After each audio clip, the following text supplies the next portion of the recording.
Good afternoon, everybody. Welcome to Interviewing Wednesdays. Very glad you're with us today. It is July 7th, 2021.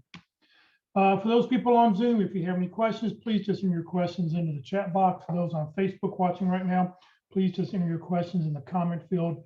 I'm monitoring that feed and I'll be sure to get those questions answered for you. Please note this event is being recorded and is currently live on Facebook. The recording will be on the Career DFW Facebook page and the Career USA YouTube channel for others to view in the future.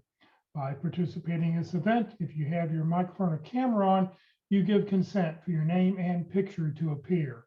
Please note that comments in the Zoom chat window do not appear in the recording. Good afternoon, everybody. My name is Jeff Morse. Back in 2008, I started a website called careerdfw.org to help those in the Dallas-Fort Worth area in their job search. In 2012, I started a second website, careerusa.org, to help people outside the Dallas-Fort Worth area. I've written a book called What I've Learned About Your Job Search That You May Not Know. It's available on Amazon. Since 2007, I've been facilitating and leading the North Dallas Plano Career Focus Group. The group's been around since the late 1990s. I took it over in 2007. And I'll tell you about our upcoming programming that's happening this Friday at the end of this session. And since 2017, I've been a member of the practice interview team, or the PIT crew, and you'll hear more about that in just a moment. Well, when we started this many 70, 80 weeks ago, I asked the two people I know about interviewing, what can you tell us about interviewing? Can you put something there? Can you put something together? Can you share some wisdom? So instead of the PIT crew meeting in person, whereas we were all locked down, Mark and Walt got together and came up with just an extraordinary workshop for everybody to attend. So Mark, I'll let you introduce yourself first and we'll hear from Walt. All right, Jeff. Well, thanks for that introduction. So I'm Mark McDonald. I've been leading the PIT crew since 2014, and that happenstance occurred because I was laid off 3 times between 2002 and 2012, late 2012. So in early 2013, I became a volunteer for the PIT crew, and then early 2014, I became the leader. And it's been a great journey helping people, and I hope you take advantage of what we have to offer. And since I always forget to say this, I'm going to say it first, it's absolutely free. Everything the PIT crew does is absolutely free, and it is what it says. We give you an opportunity to practice your interviewing, but it's a very specific, personalized and customized interview. It's based on a job description that you provide and your resume. And, we try to do the best we can to mimic a real interview. And that includes everybody who interviews you. All the volunteers at the PIT crew have been hiring managers. So they've all done this as part of their professional responsibility. And furthermore, they've all been in job transition. Some are currently working. Many are in job transition, just like you. And many have retired after being off, for example, after being laid off for 3 times. That would be me. So that's what the PIT crew is all about. So it's a very empathetic group. We've been in your shoes, a very professional group because we're all hiring managers. And you get the personalized and customized practice experience based on the information that you provide. So when you're ready to practice, you just need to send that information to dallaspitcrew@gmail.com. Everything the PIT crew does starts with dallaspitcrew@gmail.com. Include your resume, your job description, and when you'd be available in +2 days and +3 days. And I'll go to work setting up a practice interview. We do them on every day of the week. We use the Zoom technology. You'll get a recording of the interview and the feedback that you receive afterwards. So it's a great deal, and I encourage you to practice early and practice often, which means you can practice as many times as you like. Some people practice for every round of an important interview. Some people don't show up until the 2nd or 3rd round. Some people come and practice even though they do not have an interview scheduled, and that's great. That's fantastic, because you don't want anything that you might, some misconception that you have about interviewing to cause you to fail in an opportunity. So you can practice before you even have an important opportunity in hand. So that's the PIT crew. And we also give, there we go, LinkedIn profile. I've included that. Right now, I'm going to put some information in the chat window, and you can click on that. That's my LinkedIn profile. Just include a note that says we met on Interview Wednesday. That's good enough for me. But I do like to see that note so I know, where we engaged. And then the pit crew also offers one-way interviews. And if you would like to understand how this works, just send me an email, dallaspitcrew@gmail.com, and say I'm interested in practicing a one-way interview, and I'll set that up for you. We use a tool called Easy Hire, which has been donated to Jeff. And my version of the practice interview of the practice one-way interview is just practice. I give you the questions in advance, and you just practice interacting with the tool. And then you can look at yourself afterwards with the recording. It's just you and the tool. After you make your request, I set up the links, and it's just you and the tool. Nobody else sees it. So if you're interested in that, send me an email, and I'll send you some more details about how to make it happen. Thanks. Thank you, Mark. Good afternoon, Walt. Well, good afternoon, everyone, and welcome. I heartily recommend that you do mock interviews with the pit crew. I also strongly suggest that before you do that, you figure out what are the basics and fundamentals of selling in an interview and differentiation between you and those other candidates. So I offer the Interview Success Workshop. This is a very informal workshop. Focus is on learning that differentiation and how to sell three things: who we are, what we do, and how we can help. With those elements and those fundamentals, I cover 11 basic categories of questions. So it's a choppy interview. It's really not smooth. It's not meant to be smooth. It's not to look like a real interview. It's to look like the fundamentals of learning how we can be effective in that interview. So you get to interview each other, you get a video, I take notes, and then we discuss the responses. And we look at strategies, options, perhaps some structures and ways that we can answer questions in a lot different way, in a better way than most candidates do. For example, I hear a lot of closings that say, "Thank you for taking the time to talk with me today. I look forward to hearing from you soon." And I've never heard a real salesperson in life close in that manner. That is not a close to an interview. That's not closing the deal. It's not closing the sale. So how do we go about doing that? Anyway, I'll be glad to have you register. Look me up on LinkedIn under Walt Glass. Gives you information there. Send an email to my Yahoo email address, and I'll give you some dates. I normally hold them on Tuesdays from 10 to 12, and if demand goes higher, then I'll schedule some different ones. It goes 2 hours in each one of those cases. So come on down. You don't have to sit in the hot seat. You don't have to sit there and sweat. You don't have to sit there and worry about what your future is going to be. It's all about learning. So come on down and we can have some learning without squirming. It's also free. Thank you, Walt. All right. Well, today we're on session number 10, building rapport, how to establish chemistry with the interviewer. So gentlemen, please take it away. All right. You guys now see that, I hope. And I've got the chat window open, and I can see a few of you on I think we're all squared away.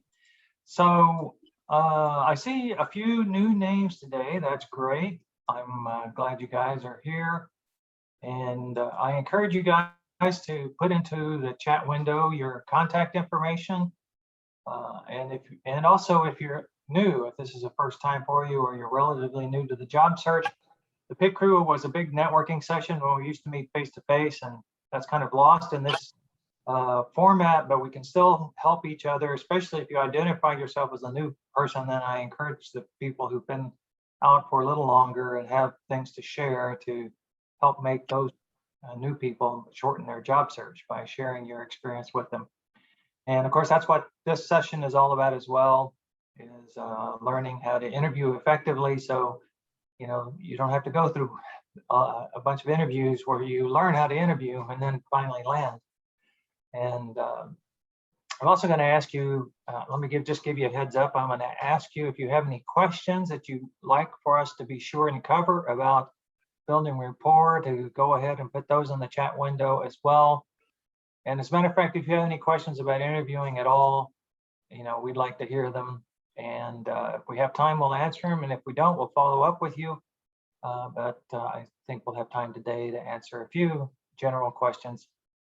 And so today is session number 10, building rapport with the interviewer. I remember when we used to meet face to face, we talk about this after the interviews were done, but it was really very unstructured. So this was an opportunity when we put this course together to, put together a whole hour of information about how you build rapport during the interview. Now this fits into the context of the whole 13 series that we teach, and all of these are available on Jeff's Career USA YouTube channel. And today it's session number 10. So you can see, 9 sessions have come before and we have 3 more to go. There's the list. If you think about it, the structure of it, the first 5 are all about preparing to interview, and those are the ones you should focus on if you're brand new to the job search. The second 5 are all about effective interviewing. And so we're wrapping up the series 5 topics, openings and closings, and discussing compensation and all that. Today, that's effective interviewing. And then next week are some advanced topics. Next 3 weeks, informational interviews and difficult interviewers and their difficult questions and avoiding interview crashes. Now, if you want to read about those ahead of time, that's fun. That's great. We did these 3 back in March, and same format, same content, same order, same everything. So if you'd like to get ahead, that we don't mind, go ahead and take a look at those in advance. And of course, all the ones that we've done the last couple of months are available as well. So the format today is Walt's going to go first, and then I'll go. There's some stops in there for questions. And now's the time, if you have a question that you want to make sure we cover, let's go ahead and put that in the chat window. And anytime you think of a question, you can go ahead and add it to the chat window. But let's make sure we start off on the right foot by understanding what's on your mind. So please put that in the chat window.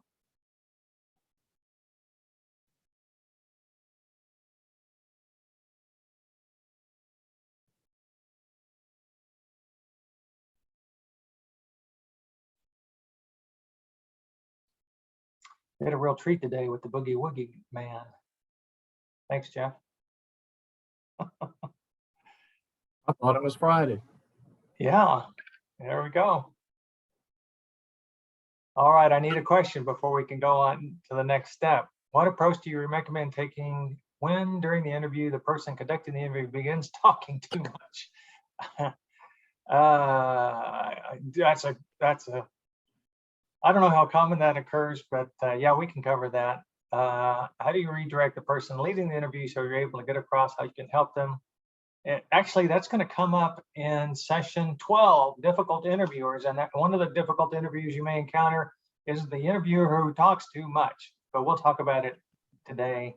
Thanks, Brian. All right, well, let's let Walt take over here, and if you keep putting in your questions, because we want to get them, and go from there. Well, let's talk about building rapport. So what is it, first of all? Well, it's a connection between 2 people, right? It's spoken and unspoken things that say we're kind of on the same page. And if you think of it this way, it's really an art of making somebody feel comfortable and accepted. That's pretty strong. It takes a little bit of effort and wisdom and some practice to do that. Some of us are pretty natural at it, but nonetheless, we meet all different kinds of people in the interview process. So feeling how we can make them feel comfortable is important. And so what do we need to know? Well, really, we knew how to connect with others, all right? And it doesn't matter about age, gender, ethnic background, mood, situation, etc. It's how do we do that? And so that falls under the term of what we call emotional intelligence. That's coming up quite a bit now in job descriptions as some of the soft skills. So let me just spend a second on what emotional intelligence is. The short definition is really I'm able to read other people, find out what motivates them and blocks them. So understanding others, where they're coming from. A lot of conversations, what you're coming from and your experience, your background and your thoughts and the pictures in your mind are not the same as the thoughts and pictures and ideas in the other person's mind. And so I used to, in leadership development, in my years in leadership development, teaching communication, it was like a miracle if you could get something accurately communicated between two people because of where we just think differently. But once we kind of understand them, then we understand their perspective, understand how they see things, how they feel about things. We can adjust our behavior. You know, I've thought about, you know, if you want to change the world, well, I'm gonna have a hard time changing the world, but I can change the world by changing myself. And then if I change myself, I will have participated in changing the world. So focusing on other people, what are the words they're saying? What kind of behavior are they showing? What is it that we can do? And does it match us to be genuine and interested in having them feel good, safe, and enthusiastic? Say, I'd like you to come work here, right? A lot of good things can happen if people are thinking about you're the kind of person I like to work with.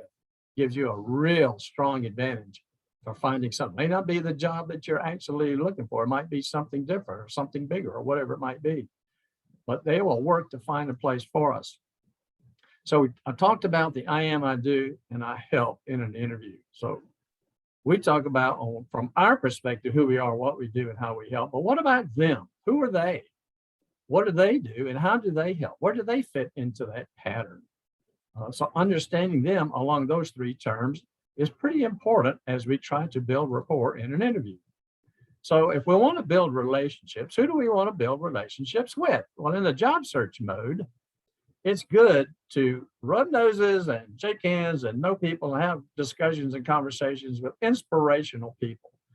I mean, the job search is a downer most of the time. It's struggle, it's rough, you have ups and downs, you think you're going to get the job and you don't. But inspirational people can keep us motivated, give us more energy. Who are the key stakeholders? Who are the decision makers? What possible connections would be the ones that are important to help us reach the goal that we've set for ourselves? So interviewers and hiring managers are certainly the people that we want to build relationships with. Some people say it's a likability factor, which is kind of a one-word summary of a lot of different things.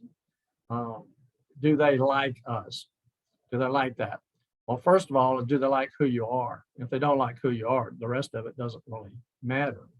But if they like what you do and the activities and the task and how you go about doing them and the processes you use, and particularly, do they like that you are achievement driven, that you are results oriented, that what makes you happy about a job isn't necessarily finishing a project, it's the results of the project that really drives you. That kind of talk is a lot different. So who am I? I'm the kind of person who likes to achieve these results doing these tasks using these types of skills, these soft skills. Employers are always asking this, basically in an interview. Their objective is, can we do the job and will we do the job? I used to call that the Kenny Willie principle. Can this person do the job? Many candidates can do the job. Many can. But the question is, do they exhibit characteristics that show that they will do the job? If it's just a job you can do, but it's not one that energizes you, you will come across different in an interview than if this is one that energizes you. Will you be a good team and cultural fit? Very critical and very important. Can they manage us and can they afford us? So those are the kind of things they're trying to look for and answer. If we can build a rapport and them have a good feeling about those answers, that's very, very positive. So in a nutshell, rapport is about feelings. It's an emotional thing. You don't build rapport psychologically. You don't build it mentally. You don't build it with skills necessarily. It's a combination of things that I have a good feeling about a candidate. Your attitude and your feelings are important.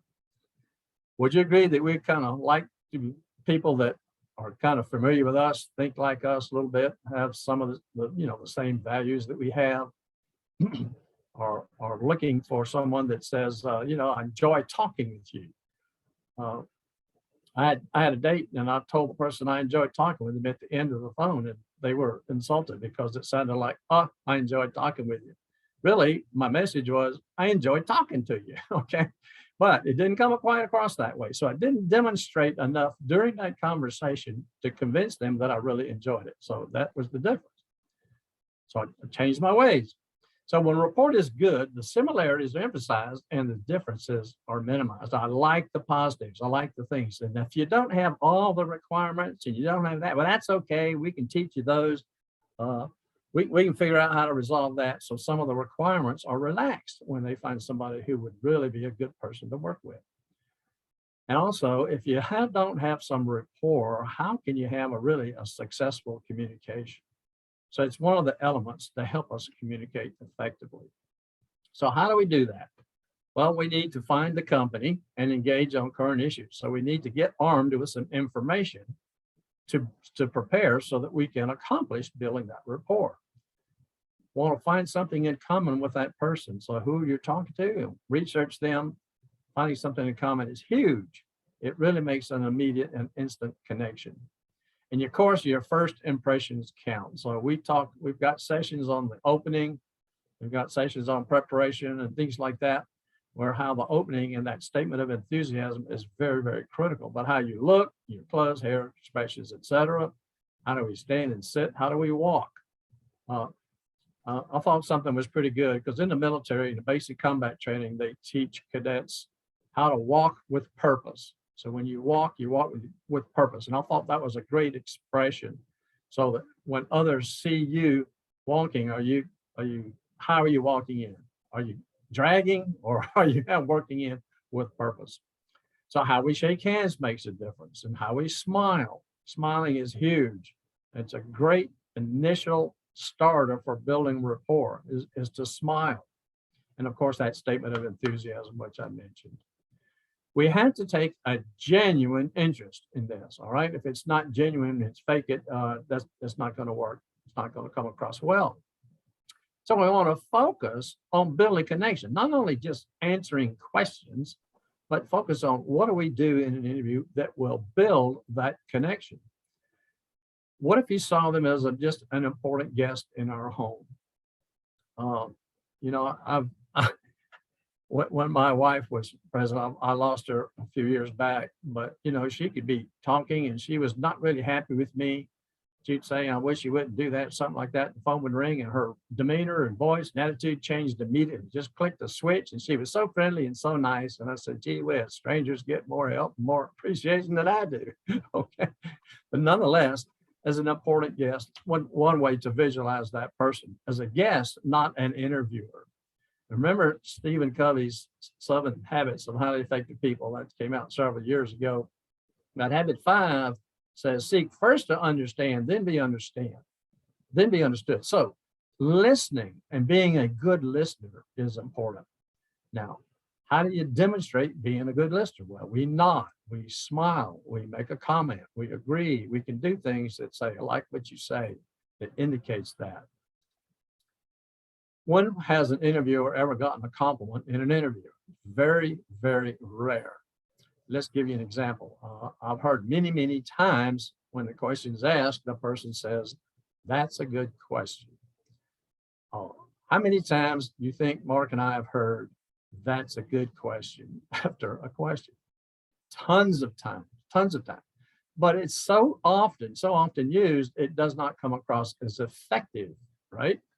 So instead of saying that's a good question, you can say something like, I'm really glad that you asked that particular question. I think that is a key element for someone to be successful in this role. Thank you for asking that, okay?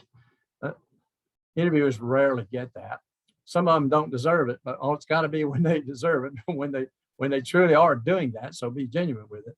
But give them a compliment. Very, very strong differentiator, a very positive, good feeling. A sense of humor, not jokes, but a sense of humor.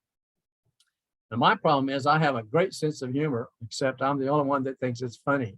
So the rule is they've got to think it's funny too. So you got to know a little bit about them before you throw out some humor, right? You got to kind of test the waters, see what if they are kind of humorous and they do some things, then perhaps it's okay for us, but don't just jump in there with the humor.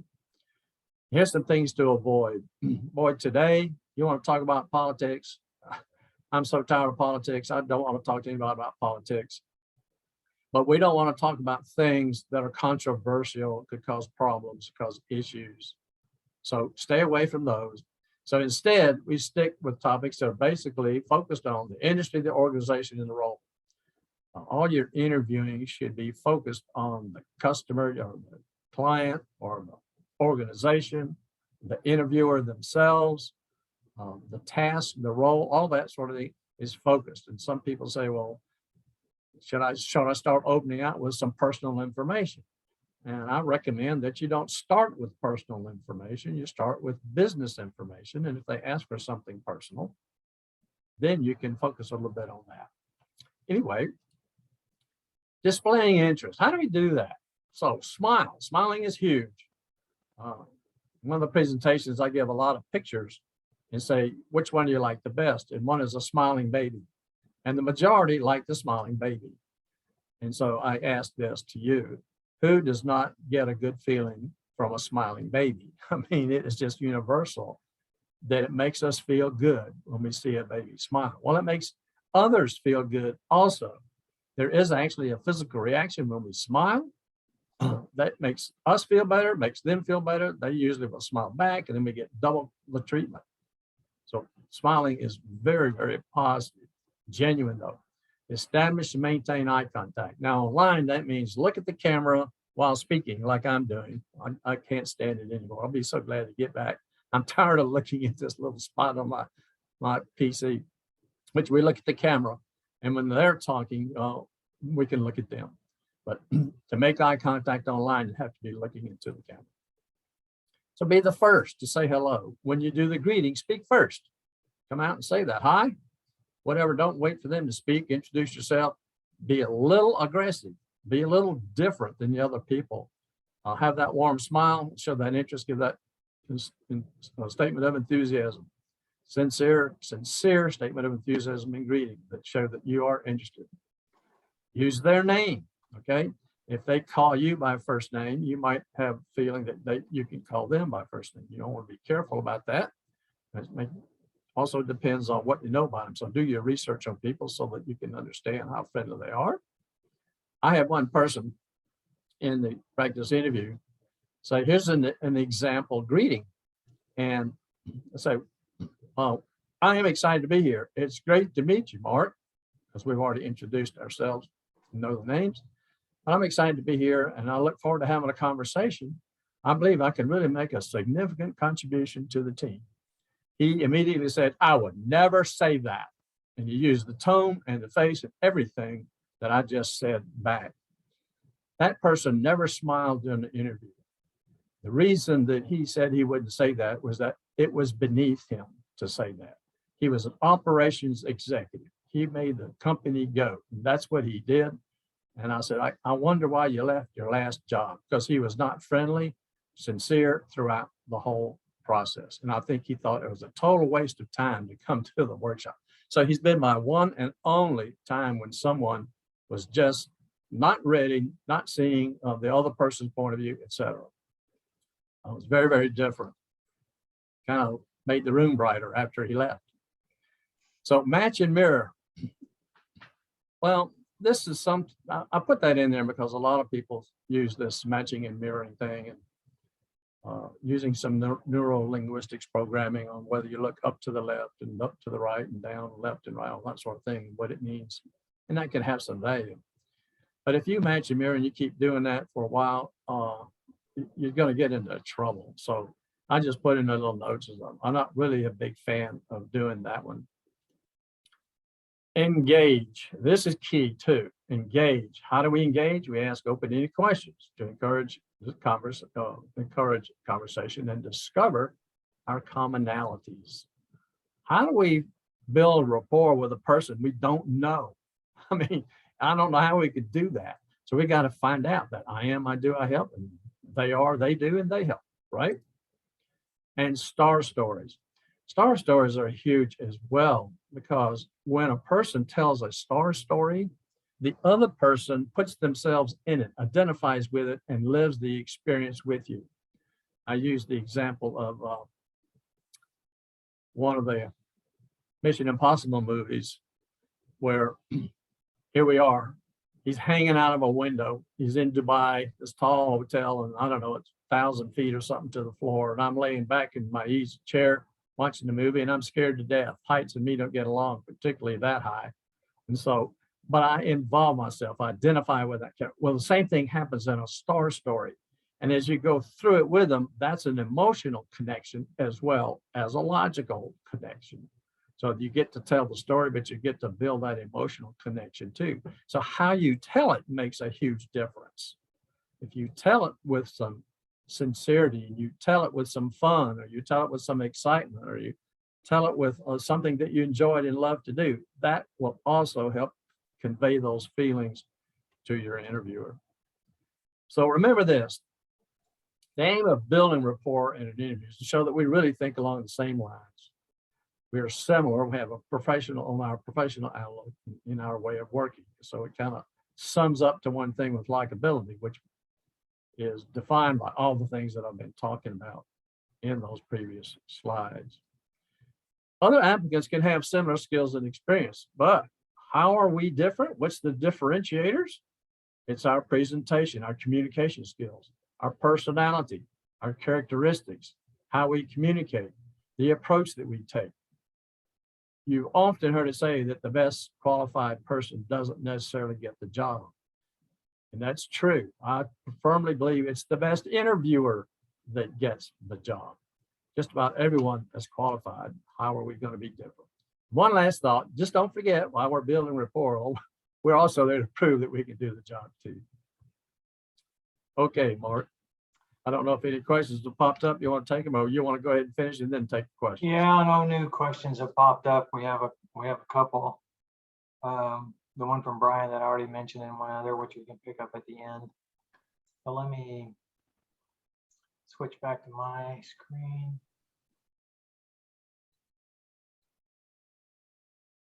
Okay, so there's Walt's last slide. You guys probably don't see anything different yet. Okay, so here's my part about building rapport. And last week we talked about demonstrating enthusiasm, and those are connected.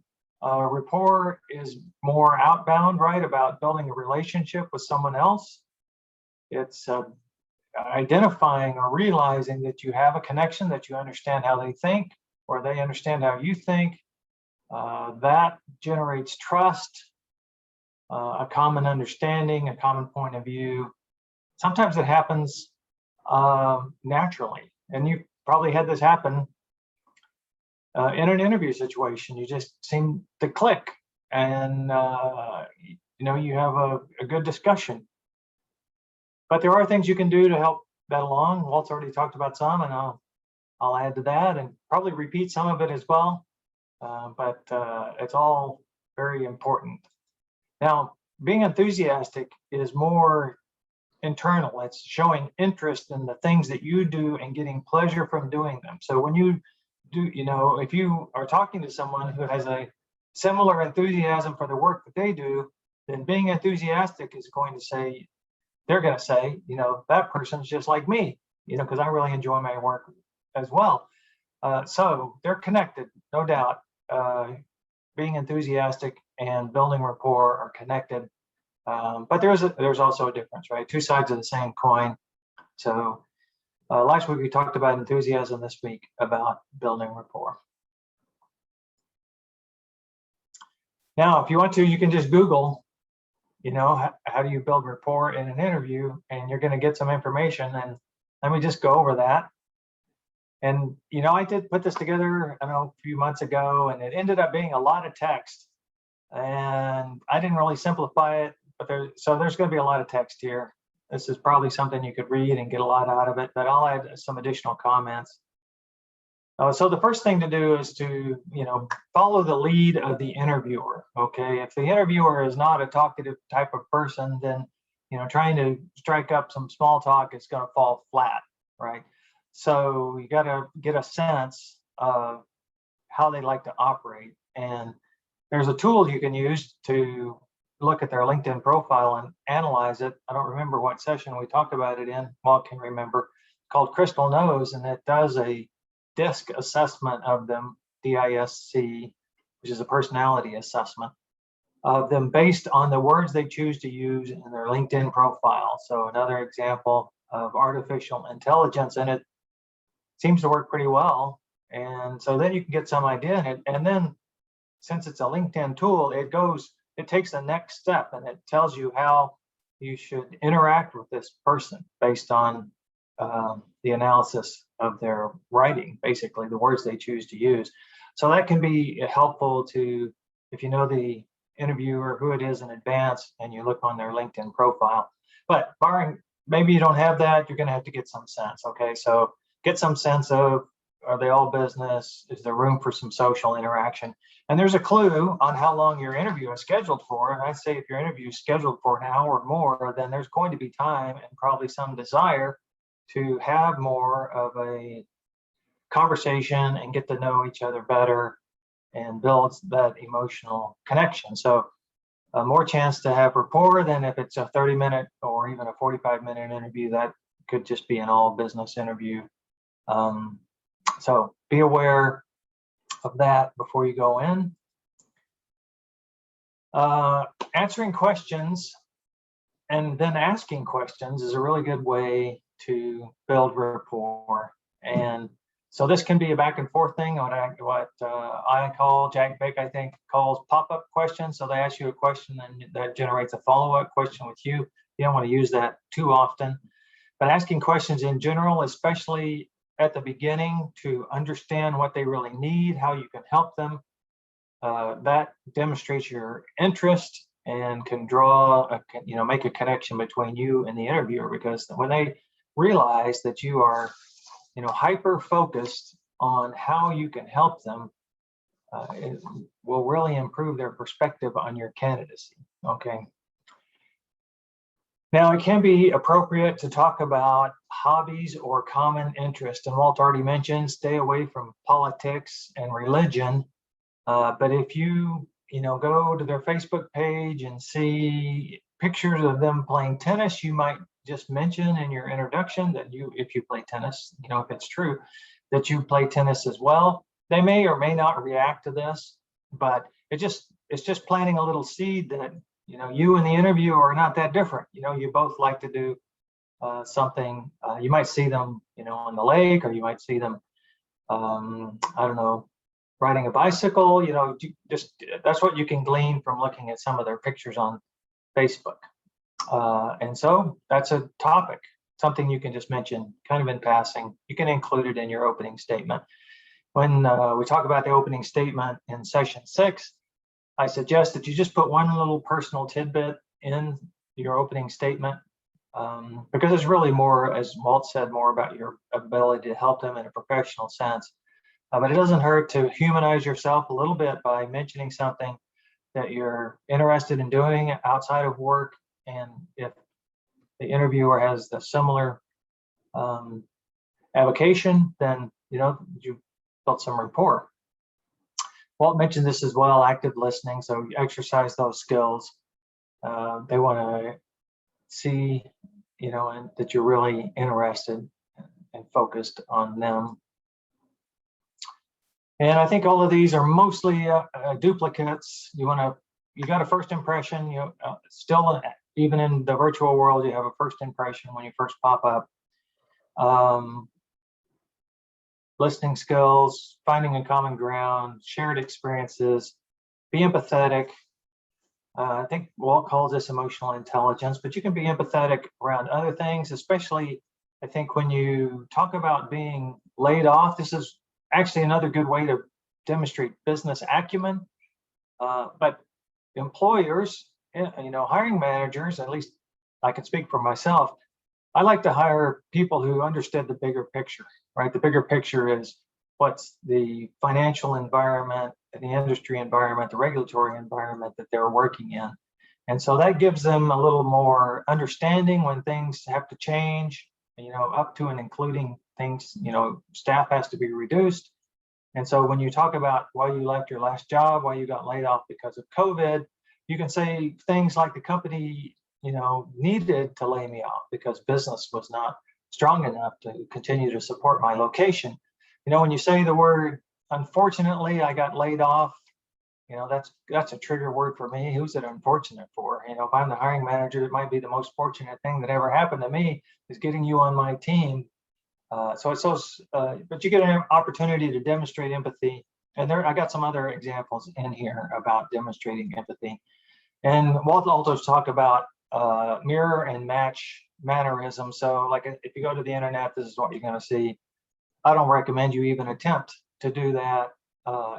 If it happens, if you notice it happening, that's great. When you start to get aligned with people, you naturally do this. Most people do, I think. So, and so that means some people have trained themselves to fake it. And as Walt said, that if that's discovered, it's very bad. it'll make the interviewer angry, and that'll be the end of your chances. So I don't recommend you even try. Just realize that it's a thing. And when you start to if it starts to happen, then you know that you're starting to make a deeper connection with that person. Okay, so let's talk about some specifics, building rapport in a short interview, okay? So the byline here is be intentional about building rapport with the interviewer. So you're gonna do specific things that enhance your ability to build rapport. And so the first one is arrive well prepared. Okay, this shows respect for the interviewer's time. And so that's being empathetic. It's not all about you and your opportunity, it's about them and how you can help them. And arriving prepared on time is empathetic to, they're busy people and they need to get someone hired to help them out. They need help. And that's you. You're Johnny on the spot. So well prepared means have some work product that you can share, okay? And we talk about this in other sessions, so I'm not going to go in any depth. Have your cover letter that the T cover letter that says you need and I have, identifies your experience based on analysis of the job description, your prioritized list of questions that you'd like to ask, your resume, you've got it handy, the job description, and something to take notes on. And in the virtual world, I recommend you just say, as early as you can in the interview that, I have a few things here because, we may need to refer to them. So I have some work product I'd like to share with you if there's time. I have the cover letter that I did the analysis of the job description on. I have my questions, my resume, and the job description. So just verbalize that you have it there. They obviously can't see it. And there you go. You kind of told them that you've done a lot of homework and you're well prepared. So right then and there, based on what you did before the interview, you can start to build rapport with the interviewer. Now, questions about your enthusiasm or your motivation to pursue this position may not be voiced, okay? And I was one of the, I never asked people, why do you want this job? Why are you interested in coming to work for XYZ Corp? At the end of the interview, I'd make some assessment about their motivation or their interest in the position based on the totality of the interview, right? So, but I recommend now that you just get ahead of that question because every hiring manager is wondering about that. Can you do the job? Will you do the job? Can I manage you? These are the things that Walt mentioned. So go ahead and tell them right up front. Tell them why you have enthusiasm for the job, why you have enthusiasm for the company, and how it kind of fits into the arc of your career. And we cover that in openings and closings, which is session 6. So if you want to go review that, take a look at session 6. But that's getting ahead of the game. That's anticipating that, the concern they may have or the question they have in their mind, that you start to address it before they even ask about it, okay? Anticipation is a strong way to build rapport, okay? Anticipating, knowing what they're thinking and answering it before they even ask it is a great way to build rapport. So your statement of enthusiasm, to go and take a look at session 6. I'll cover this really briefly. should answer the question, why are you interested in this job? And so this is like the first thing out of your mouth. It can be part of your greeting as well. And then you have an opening statement that follows next. About 70% of the time, you're going to get a chance to make an opening statement. And so you're going to talk about 3 achievements that you believe they're going to be very interested in hearing about that are based on the job description. So you need to prioritize the top 3 things you think there are issues that they need help with based on the job description and any other research you might have done. But right up front, you're going to try to tell them, I know what you need and I am able to help and I enjoy doing it. Okay. Now, you may guess wrong. You may not have it right. So right after that, you're going to start asking the clarifying questions about what that person perceives as the most important priority. But right here now, you're making a strong attempt to connect with them through your work experience to things they need help with. Okay, so you've invested some time, some effort, some analysis, maybe some informational interviews with other people in the company to make this a really strong introduction. And that'll go a long way for building towards generating rapport with the interviewer. Okay. You're having a mind meld. And I think I just mentioned these. Session 5 talks about analyzing the job description. Session 6, openings and closings. And session 11 will be next week, but you can go and look at the one we did in April, informational interviews. Okay, star stories. So creating a shared experience through your story. And especially stories about successes. Hiring managers have had their successes, and stories about difficult times. Okay, those can be really, I think, an opportunity to build some rapport. How did you get through a difficult time? Sometimes the question comes, tell me about a time that you failed. Tell me about a project that didn't meet its goals. They'll ask you, and you get all worried. They want to know how I screwed up something. But it's also an opportunity to say how you got through it and into a learning experience. And that's a great way to have a resonant moment, so to speak, with the hiring manager, because everybody, or the interview doesn't have to be the hiring manager, because everybody's had those things in their careers, and some of them got through them well and some of them didn't get through them well, but they've all been in those anxious moments when things were going south. And how did you get through that? How did you get through that? Also, being able to tell these stories with brevity. I think I got that on the next, if I click one more time. Yeah, being able to tell these stories with brevity. Okay, let's say it's not a negative story, it's a positive story, or it's a question about using some skill, especially a soft skill. Being very focused and brief builds your expertise, the perception of your expertise and your effective communication skills. Okay, so there's another good way to build rapport. Answer the question, can I manage this person? Are they going to come into my office and spend an hour, telling me this long-winded story when it could have taken 10 minutes? So right in the interview, you're demonstrating your expertise by being brief and to the point, and your communication skills. Okay. After you tell the story, you may want to ask a question to glean some information from them. So getting them to talk in a focused way. So who was it? Brian asked this question about unfocused interviewers. So we're going to address that here at the end. So maybe in an unfocused interview, you don't want to ask them a question if they can't, give a focused response. But assuming, the interviewer, is focused, then getting them to talk about their issues, getting them to talk is going to build rapport, right? People like to talk about themselves. Now, this has to be measured, and in a 30 and 40 or 45-minute interview, you don't want to ask a whole lot of questions because you don't know how long the interview is going to take to answer, and that time may eat into your time to talk about how you can be of help. But 1 or 2 attempts at this during a practice interview, during a 30 or 45-minute interview could be a very effective way to build rapport, okay?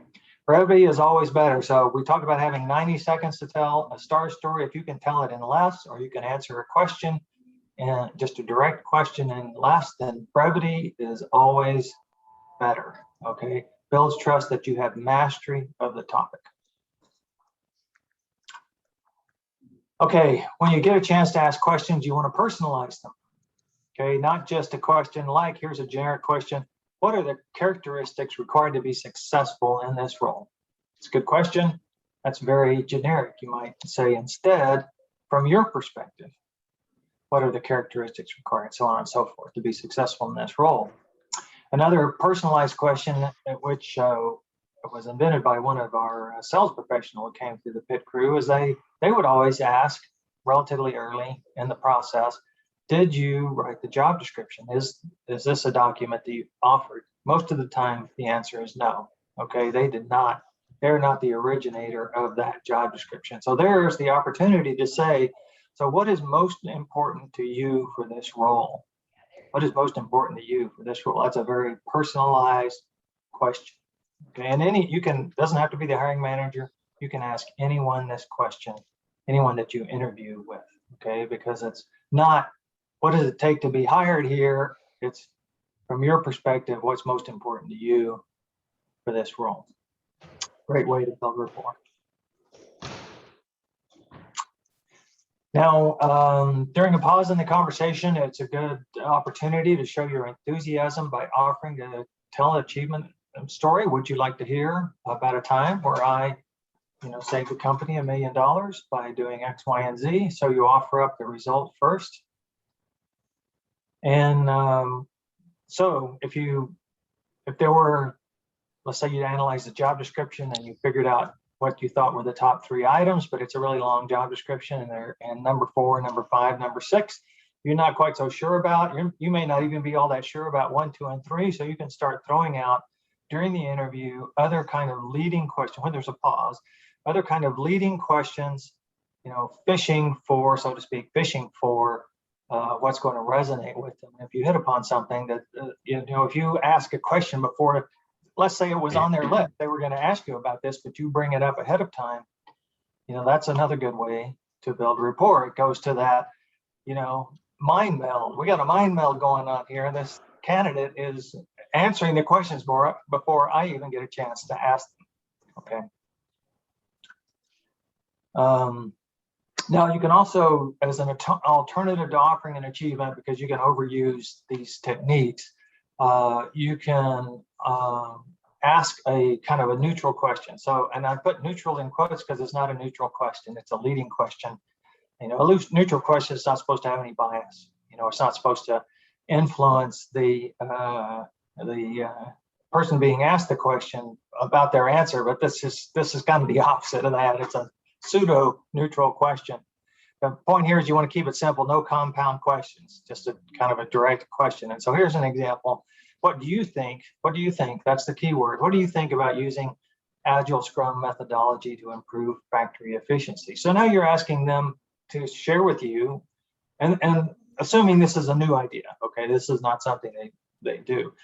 But it also needs to be something that you have some expertise in. Maybe you've done this someplace else and it doesn't appear in the job description, but you think they could benefit from this because there's probably going to boomerang on you, which is what you really want to happen. You've got 2 things here. You want to hear what the interviewer says. It's an opportunity for them to talk with you and for you to gather information, but it's also an opportunity for them to reflect back to you. Well, what do you think about it?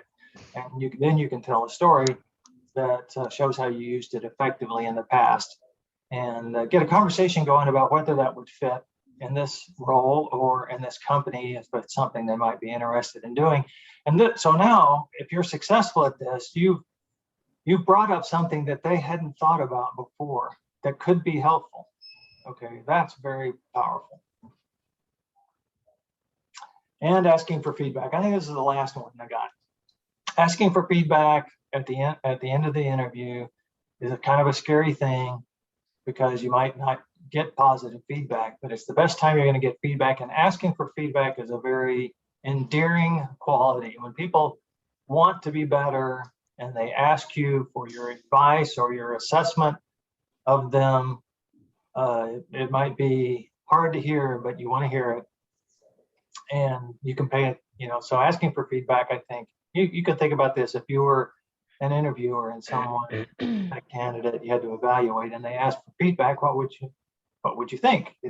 And a very simple way to ask for feedback is not very confrontational, is just, how do you see me fitting in? How do you see me fitting in? There's more deeper ways you can, a more kind of probing way to ask would be, is there anything we discussed today that would keep you from recommending me for the next step? Okay, so now you're asking for anything specific, any objection they may not have voiced. And if they'll answer that question, and maybe most of the time they won't, but if they will, then you get a chance to counter that objection. But even if they don't, I think asking for feedback is a very positive thing. It's a very positive state of mind to be in. Some things you can do to spoil rapport is asking closed-in question. A closed-in question is a yes/no question, or give me a number question. You want to ask open-ended questions that don't have an obvious answer. That it depends on their perspective, how it comes back to you. Just like they ask you open-ended questions, you want to ask open-ended questions as well.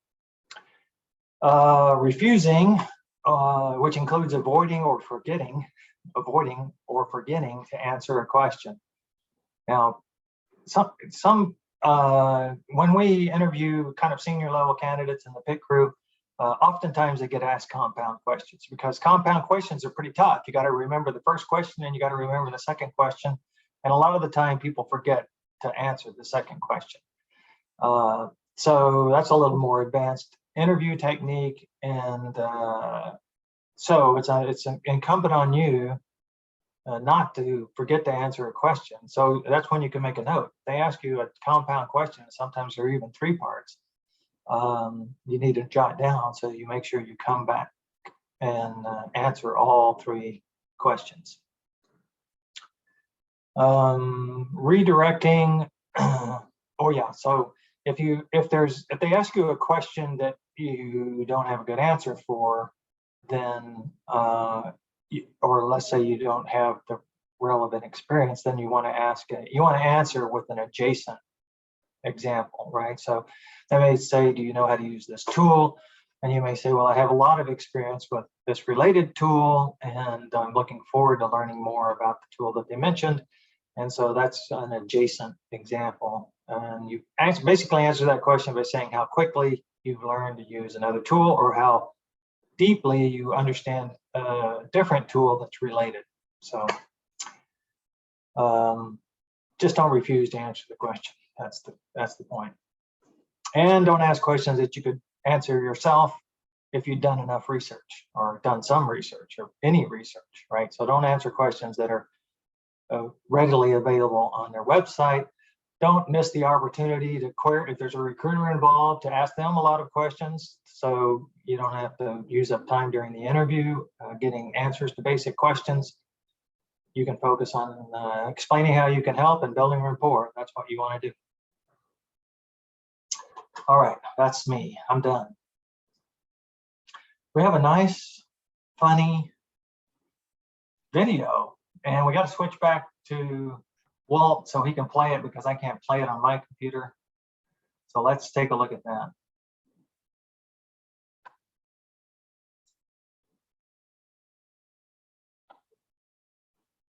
Walt, you're muted.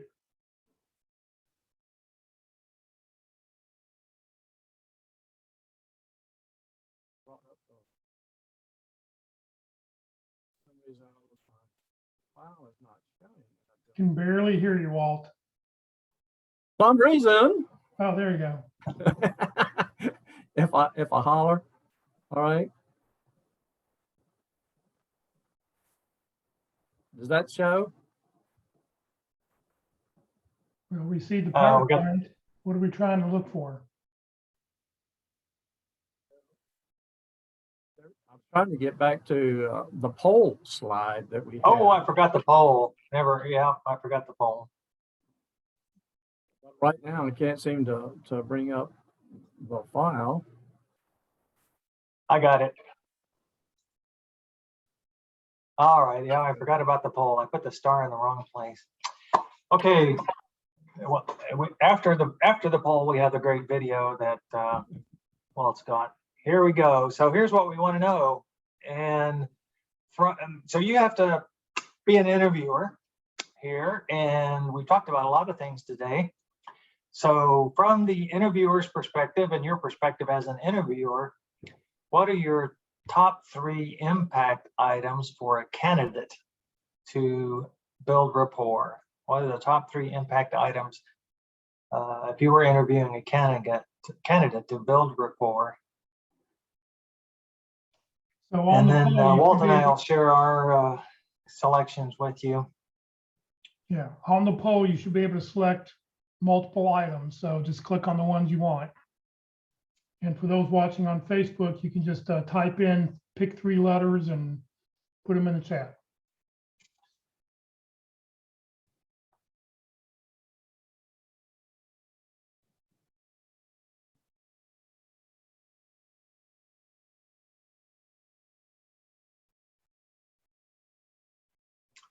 All right, enthusiasm. Item C is taking a commanding lead. Opening statement of enthusiasm is moving up. I'm gonna go to the horse races next week, so getting prepared. Let's see, we've got 15 of 28. We need a couple of more, I'd say.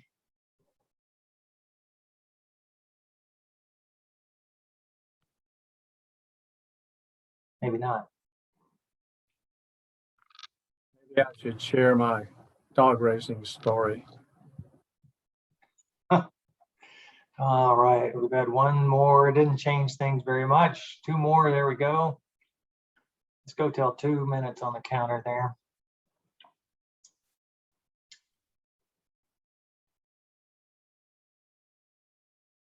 All right, it looks like the winner is, or let's pick 3. Oh, let's see. No, C is definitely the top, and then it's kind of a tie between A, which is the opening statement of enthusiasm, and F, sharing a common experience or a star story. So enthusiasm, an opening statement, and common experience of a star story, sharing a star story.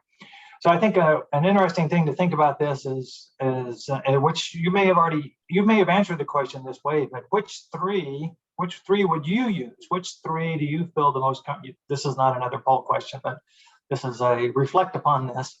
What 3 of these would you use? Do you think you could use effectively? Because some of them you may find more daunting than others, but just answer that for yourself. And so my top 3 were C, enthusiasm, D, asking personalized questions, and F, sharing a common experience or star story. Well, what were yours? Mine were B, C, and D, the common ground, and I kind of throw in F as part of the common ground, common experience, telling a story. That's very important. But anyway, something in common is a huge connector. And if you can find out something in common before you actually go in to meet that person, that would be, I think, a good one. And you could kind of bring that up in the very beginning in that opening, which is A, which is also good and important. The enthusiasm and interest, I've asked many people what part of the hiring decision is made on enthusiasm and interest in the company, the job, and it's always over 50%. So it's a huge differentiator and a strong rapport builder.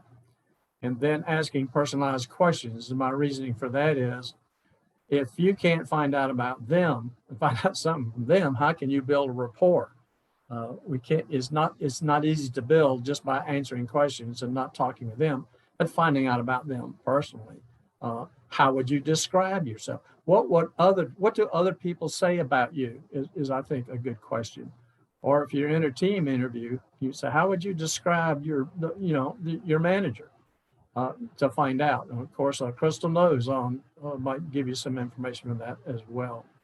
But nonetheless, those are my three. Yeah, I think I All didn't. good. Yeah, I didn't pick A as one of my three, but I think a opening statement, getting a good start, getting off on the right foot, anticipating what their most important requirements are, and then asking to clarify gets you. It's just you can start building rapport immediately, and that just builds as the interview goes on. So that's a good one as well. All right, you want to try to watch the video and then we'll answer the questions. How about that? Or do you want to answer the questions first? What do you want to do, Walt? Let's see if I can do this video.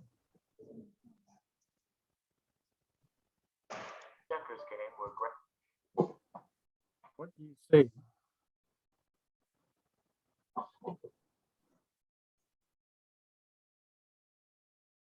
Anything?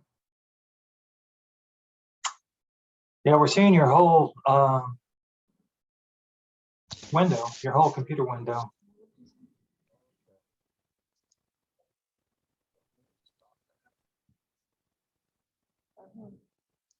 Don't know why that particular.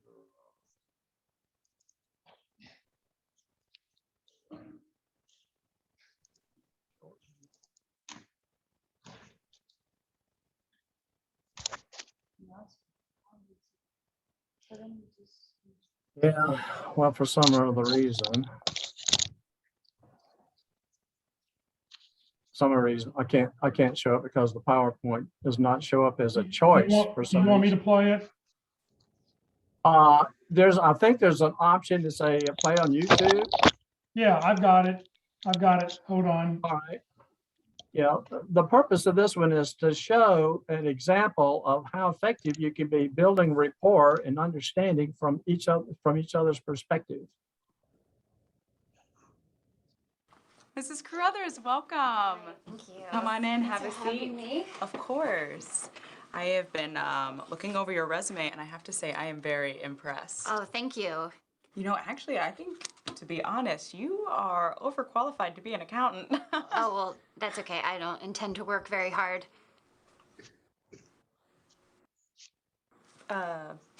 Really? Absolutely. In fact, I only intend to show up when I feel like it, which is good because I have a wide variety of extremely annoying personal habits and absolutely no sense of hygiene. Oh.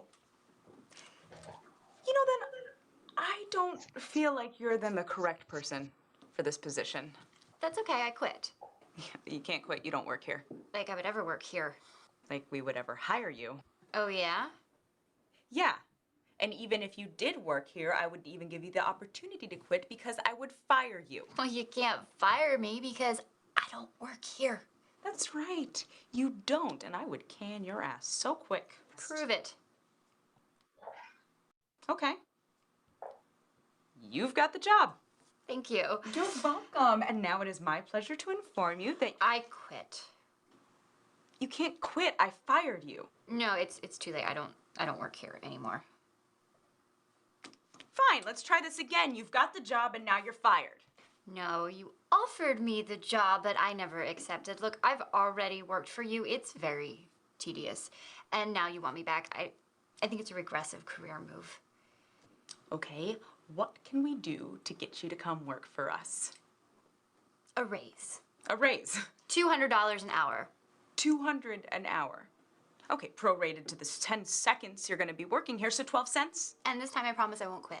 You promise you won't quit. You promise you'll let me fire you. If you still want to. Oh, I'm sure I'm going to want to. So we have a deal? Not yet. I've already been an accountant here. I feel like I've outgrown the position. I want something higher. How about junior vice president? Junior vice president. $200 an hour or 12 cents, whichever comes first, and you promise not to quit before I have the opportunity to fire you. That's correct. Great. We've got the job. I accept. Great, now you're fired. Oh, you can't fire me. I'm junior vice president. I'm your boss. What, that doesn't make sense. And as your boss, I regret that I have to fire you. Why are you firing me? Well, I can't help but notice as head of personnel, you've been hiring some very strange people lately at $200 an hour for me. What am I supposed to do without a job? Well, we do have a new position opening up in head of personnel. Do you have any experience?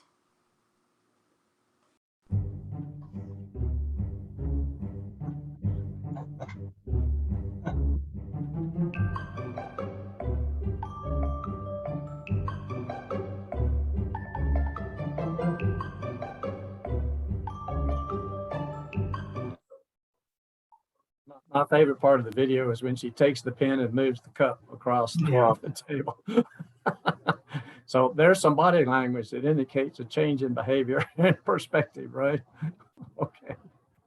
Okay, so let's move on to the questions. There was one question in here. By the way, Richard, I like your quote, all people bring joy most when they arrive, some when they leave. I thought that was good. Let's see, the question about the person talking too much.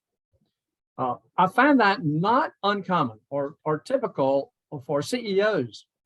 The higher up you go in the organization with responsibility, it seems like the more talking that they do. And you don't even get a chance to speak and say anything about you to help them make a decision about you. So my suggestion is you have to find a point and a pause in their talk with you. Says, see, that's really good information. I enjoyed talking to you about that. Let me ask you this. Is there anything else or anything that you would like to know about me specifically in regards to this role? And so it's an interruption. You actually interrupt the person, but you got to do it. You just can't do it bluntly. You got to do it in a way that's a fashion that gives them a compliment about what they're talking about, which is one of the things we discussed as building rapport, and then asking that question to see if they want to get back on track. Now, some of these decisions have already been made. They're going to hire you, and when you get to the next level and they start talking a lot, they're trying to do their best to inform you what it's like in the organization here and give you a lot more information to help you understand what your expectations might be, how you might fit in, etc. So it kind of depends on what you think the purpose is of the interview. So before you go to a higher level interview in particularly, I would say, and what's the purpose of that? Is this going to be a blessing interview? Is this going to be, what's it going to be? Now, if you just find yourself a person just talking too much in the interview, and so you got a poor interviewer who's not doing interview at all, I still would suggest the same thing at some point in time. Say it's great talking with you. I mean, I got on Match, or Our Time, what a waste of time on dating. And so I met this person when we ate lunch together. She talked the whole time, just the whole time. I didn't get a chance to say anything. And at the end, it was about the end. She says, well, I really enjoyed talking with you, having a conversation, wasn't a conversation at all. So I had one more meeting with her in which I said goodbye. All right, next question, or do you want to add anything, Mark? No, if it's just a poor interviewer, then when you can also, you do what Walt said, compliment them, but then you might just bring them back to one of your success stories, right? And say, I'd like to tell you about the time where I did, X, Y, and Z. Would you like to hear about that? And so now you're just asking, permission to answer the questions that they should be asking. So. Yeah, I have a question. Daniel asked, how do you handle uncomfortable questions? Yeah, I'd like Daniel to define uncomfortable for me, please.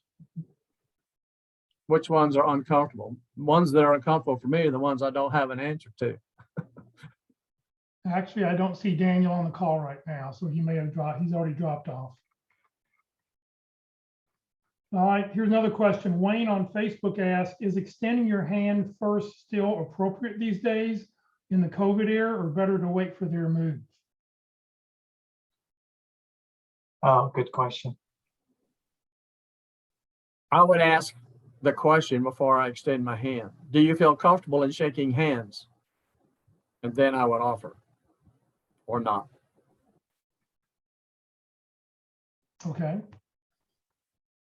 And you can sort of make a little bit of a joke out of it and extend one hand and give a fist bump with the other one and just sort of, all right, what do you want to do here? You know, and Yeah, my joke would be, would you like to shake hands or do you prefer bowing? right. I mean, you know, if you want to make it sort of humorous, I mean, nobody knows really what to do nowadays anyway. So that's good. Lenora asked, can you discuss emotional intelligence a little bit? What are employer hiring managers looking for in the interview specifically? Yes, I can talk a little bit about that. Put something in the chat window on kind of like what are the skills that you need for exercising and practicing and utilizing emotional intelligence. There's 4 basic corners of that, and that's the self-awareness. In other words, I need to know about me first. What am I driven by? What triggers me? What motivates me? So if I understand myself first, then I can try to knowing that how I come across to others will help me know how I want to try to come across to them. The self-regulation. We have a tendency to act too quickly. It's called a reaction. If you have a reaction to somebody right away, if they say something that bothers you, our body language will almost instantly tell that we don't like it. They'll shake of the head, breaking eye contact, or just something that shows that. And so what we want to do is to pause before reacting. So when somebody says something, my technique for doing that is I'm going to listen to what they have to say as if I can learn something from the answer. Not that it's different than mine, not that that sounds ridiculous or whatever it is, but with a learning mindset. So that means I'm a better listener. And it also means that I am very interested in what they have to say and understand their perspective. So I pause before judgment. I pause before reacting to it. I might have follow-up questions to discuss. I remember talking to a real estate agent. He was suggesting this contract for deed process, which is a different process of selling a house. And so I was kind of interested in it. I said, well, you know, I've never heard about that. But initially, I didn't want to do it. I just wanted to sell. I didn't want to do that. But I didn't react. I didn't say anything other than think. I said, you know, I need to think about that a little bit. And that really impressed that realtor. He mentioned later, he says, I really liked your thoughts about listening to what I had to say and listening to the offers and other ideas and suggestions. That really impressed me. All I did was listen to him and say I would think about it rather than just instantly reacting with a rejection. And that empathy. Now here you've got to have some skills of reading people and understanding their perspective. Now you can certainly ask questions to understand their perspective, but you also have to know how they feel about things. Remember, rapport is feelings. How do they feel about something? People will often tell you how they feel, and the way they talk to you and their body language, the tone of voice, etc., will convey how they feel about it. I was standing next to a person as I was checking out of my eye doctor's office this week, and they require a mask. And I don't know how, because I came in not in the middle of the conversation, but he was arguing about taking the shot. He says, I'm not taking the shot. It's ridiculous. I'm not going to do it. There's side effects. Don't expect me to take a shot. And I said, well, I don't know how you got there because they're just talking about wearing a mask. But he was very upset, very negative about everything. And they said, well, would you like to reschedule? And he said, no, I'll find another doctor, and stormed out. Okay. Well, that was a reaction. That was simply a reaction to wearing a mask, which is very negative. Well, we understand where they stood because they really told it in tone of voice, etc. And then the social skills. Now, social skills are a ton of different skills in there, but personable, likable, friendly, If we're able to do that with people, then they're likely to open us and communicate with us a little bit more effectively. So what is our communication behavior and actions to our audience? Are you listening so you can patiently wait till they finish so that you can correct them? Or are you listening with a learning mind and the idea of maybe this is something valuable? So it's really being other directed. Jack Bick talks about the whole thing of the basis of job search success is being other directed, the other people's perspective. In my workshop, I'll talk about, look at everything that I talk about and suggest in the options and strategies and structures, et cetera, from the interviewer's perspective, not yours, but from theirs. What are they thinking? So I like to do this, this, and this. Well, if you say, I like to increase profitability, have customers being referenceable, and not talk about things that they want us to do, and I like doing those things, that's the thing that'll make the difference in them hiring us.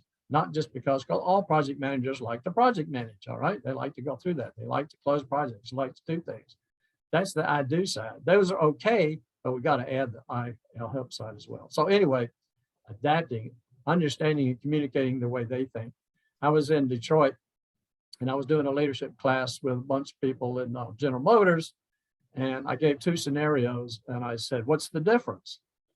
Silence. And so, well, let me rephrase that. What's the difference? And they all laugh because of my Texas what versus the Detroit what. But nonetheless, adapt that communication. Does that help? Yeah, great. Anything you'd like to add, Mark, before we wrap up? Just one thing. Richard said he submitted some information for a practice interview, and I cannot find it, Richard. So let's explore that afterwards. And the question was, okay, I'll resend that to the practice interview. The email address I had, hang on just a minute. Let me get over here. I thought I'd gotten it from a previous. DallasPitCrew@gmail.com. All one word. Hang on a minute. I'm checking to see where I sent it. See where it went. Hold But Friday is highly probable. Thursday, tomorrow, probably not. So on. we'll get it. Interesting. The question here says, I seem to research and ask questions that make me seem overqualified. I don't think should ever dumb it down. Correct? Correct. But there's a certain way to handle the overqualified channel. And that is just convince me that this is the job you want to do.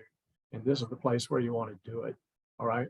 It's not all the things you've done in the past, which can help you do a job there. But if the focus is on that particular job and in this particular company, and you're showing your interest and enthusiasm for that, that will help you get over anything overqualified. If you send that message, be also sure that you send the message that this is the job you want. Okay, it's just pitcrew@gmail.com. DallasPitCrew@gmail.com. Okay, try again.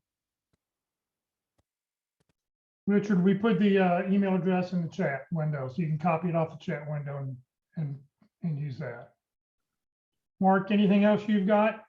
Nope, I'm done. Thanks. Okay. All righty. Well, thank you both. Great information today, as always. It's a shame we only have 3 more weeks to go of this. Be sure to join Career DFW and Career USA each week. We're putting on training 5 days a week. Tomorrow for Effective Resume Thursdays, resume and career transitions. So if you're thinking about changing a career, how do you rework your resume? That's what we'll talk about, and we'll share some other resume tips and tricks.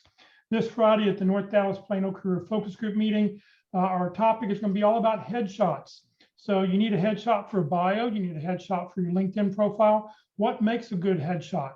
What will make you more desirable, and what kinds of things won't look as good? So Paula Asanoff will be with us, and she'll be talking all about headshots. Next Monday, Networking the Old-Fashioned Way with Jay Arbetter for Networking Mondays. This will be a 90-minute presentation. So if you're going to join us, be sure to join us from 1 to 2:30 on Monday for Networking the Old-Fashioned Way with Jay Arbetter. Next Tuesday will be Kurt Vondermatter speaking about LinkedIn from a recruiter's eye. So he's going to show you how to use LinkedIn and how he uses LinkedIn He pays $10,000 a year to LinkedIn for the recruiting package, and he'll show you from the back end what he does to try to find you. Next Wednesday, we'll be on session number 11, networking part 2, target companies and informational interviews. So join us next Wednesday as we wrap up the 13-part series here in the next couple of weeks. This session has been recorded. It will be on the Career DFW Facebook page and the Career USA YouTube channel. It'll take a couple hours for it to get up on YouTube, but it will be up there shortly. Please follow us on Facebook. Please subscribe to our YouTube channel. We'd really appreciate it. On the YouTube channel, it looks like this. Be sure to click on playlist where you see the red arrow, and then down below, don't click on the video, but click on the group down where you see the green arrow where it says view full playlist, and then up will come a list of all the different events that we've done. They should be in chronological order with the newest one on top. If not, click on that little sort button and you can resort it so the newest one's on top and you can find whatever title it is you're looking for. If you're not receiving emails about our workshops, please consider joining the Career USA mailing list. If you're not finding out about these things, you can send an email to Career USA, +subscribe@groups.io. You won't get spammed. I only put out 6 or 7 emails a week. The nice thing about the emails is the daily email will have the title of the day, the topic of the day, and the Zoom link. So you can immediately, you'll have that email, so you can just click on the Zoom link and join the email or join our Zoom call every day. Please note, Career DFW, we're a 501c3 nonprofit organization. We have no full or part-time employees. Walt's a volunteer, Mark's a volunteer, I'm a volunteer. What I've done over the last 13 years has strictly been as a volunteer. Career DFW, we survive on donations. Please consider making a donation when you get your next job. We'd really, really appreciate it. So thank you for joining us today. Hopefully we'll see you later in the week. If nothing else, we'll see you next Wednesday for sure. Have a great week. Thank you, Mark. Thank you, Walt. Thank you. Yeah, Jeff and Mark, do you have time to hang on for a minute after Yeah. everybody